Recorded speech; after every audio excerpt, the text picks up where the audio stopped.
글쓰기를 하면 좋은 점이 정말 많다. 우선 글은 나를 치유한다. 내가 글을 쓰는 첫 번째 이유는 글을 쓰는 것이 나를 치유하는 과정이기 때문이다. 처음 글쓰기가 시작된 것은 암을 진단받고 살아남기 위해서였다. 암이 내 몸을 갉아먹고 있다는 것을 알았을 때 나는 내 영혼을 구원하기 위해 글을 쓰기 시작했다. 불안하고 두려운 마음을 떨쳐버리기 위해 뭐라도 해야 했고 내가 가장 잘할 수 있는 일이 글을 쓰는 일이었다. 글을 쓰면 글을 쓰는 행위에 집중하면서 마음이 평온해졌고 생각이 정돈되었다. 눈에 보이지 않는 머릿속의 생각이 글자가 되어 눈앞에 나타나면서 생각은 더욱 명확해졌다. 글을 쓰면서 내면의 목소리에 귀를 기울이게 되었고 그 과정에서 나를 더욱 알아가고 사랑하게 되었다. 부정적인 마음이 스며들 여지가 없었고 내가 살아가야 할 이유는 분명해졌다.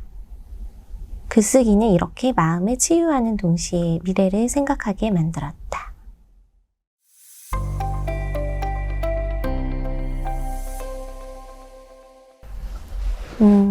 제가 책에서 글쓰기 하면 좋은 점 4가지를 뽑았는데 그 중에 가장 첫 번째 이유였던 나를 치유하는 힘이 있다를 소개를 해드렸습니다.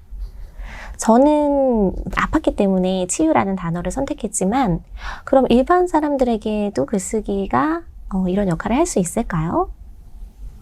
물론 할 수 있습니다, 여러분. 우리가 보통 사람에게 글쓰기는 자신을 돌아보고 자신을 성찰하게 하는 계기가 되죠. 우리 학교 다니실 때 초등학교 때부터 일기라는 걸 쓰잖아요.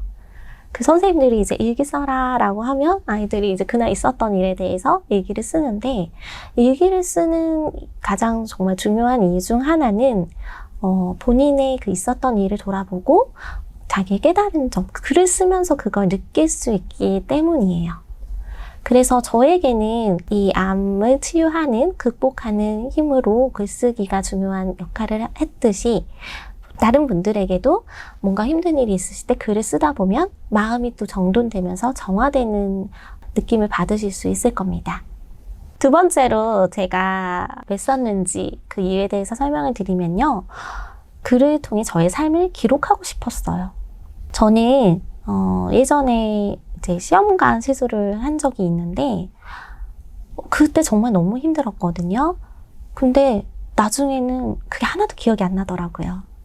무슨 말이냐면 적어놓지 않으니까 우리 인간은 이제 망각의 동물이라고 하잖아요. 적지 않으면 그걸 기억할 방법이 없어요. 근데 다행히도 제가 한 인터넷 카페에 질문 글을 정말 수차례 엄청나게 많이 남겨놓은 흔적들이 있어서 제가 그걸 통해 아, 내가 이때 이랬지, 이때 이런 식으로 또 과정을 겪었고 이런 마음이었구나를 돌아보면서 그 남님에 대한 내용도 책에 실은 부분이 나오거든요. 제가 드리고 싶은 말씀은 이 글쓰기라는 건 나의 삶을 기록하는 하나의 도구가 될 수 있다 라는 거 말씀을 드리는 거고요. 그 다음 세 번째는 글로 타인과 연결되고 소통하고 싶었습니다. 아, 이게 무슨 말이냐면요. 제가 브런치 스토리의 글을 연재하면서 저의 첫 글쓰기가 시작이 된 거였거든요. 그 전에는 글을 써도 그냥 제가 혼자 핸드폰이나 이런 메모장에 적어둔다든지 아니면 그냥 한글 문서에 저 혼자 보는 글을 적었었어요. 그런데 이 브런치 스토리의 특징이 내 글을 작가의 서랍이라는 그 이름하에 저장해놓고 나만 볼 수도 있지만 작가로 선정이 되면 다른 사람에게 글을 발행해서 보여줄 수가 있어요. 이 작가로 선정되는 거에도 절차와 그 심사가 있어서 작가로 그 통과가 되신 분들만 이제 이 과정을 하실 수가 있는데요. 이렇게 됐을 때 어떤 차이가 있느냐? 잠깐 여기서 브런치 스토리 플랫폼에 대해서 잠깐 말씀을 드리면 다른 플랫폼과 다른 점이 바로 그거예요. 블로그는 누구나 쓸 수 있고 인스타그램도 본인이 원하면 누구나 나의 글을 다른 사람에게 공유하고 보여줄 수 있잖아요. 그런데 이제 브런치 스토리는 작가와 독자라는 그런 이름이 부여되니까 그 명명에서 오는 또 의미가 큽니다. 그래서 나의 글을 이제 구독하실 분들이, 독자분들이 생기고 저를 작가님이라고 부르고 저의 글에 피드백을 주시는 게 저에게 굉장히 저를 좀 이렇게 움직이게 하는 원동력이 되었어요. 그 당시 제가 이제 막 진단 다 받았을 때. 그래서 그때 사실은 처음에는 저를 위해서 이제 저를 치유하는 글을 쓰기 시작을 했는데 그걸 다른 사람에게 오픈하면서 그분들이 작가님 글에 정말 너무 도움을 많이 받았습니다 라는 메시지를 주실 때 제가 그게 너무나 큰 힘이 되더라고요. 또 그게 또 글을 쓰게 하는 원동력이 되었고요. 그래서 이 글을 쓰는다는 건 타인과 소통할 수 있는 또 하나의 도구가 될 수 있는 거구나 라는 걸 그때 깨달았습니다. 그래서 여러분, 저는 이렇게 독자가 생기는 거, 나의 글을 다른 사람에게 보여주는 것도 큰 용기가 필요한 일이라고 생각해요. 사실 저도 제가 이 글을 써놓고 발행을 차마 누르지 못했었는데 어떤 선생님께서 저에게 연락이 왔어요. 자기도 유방암에 걸렸다고. 어떻게 하면 좋겠느냐고.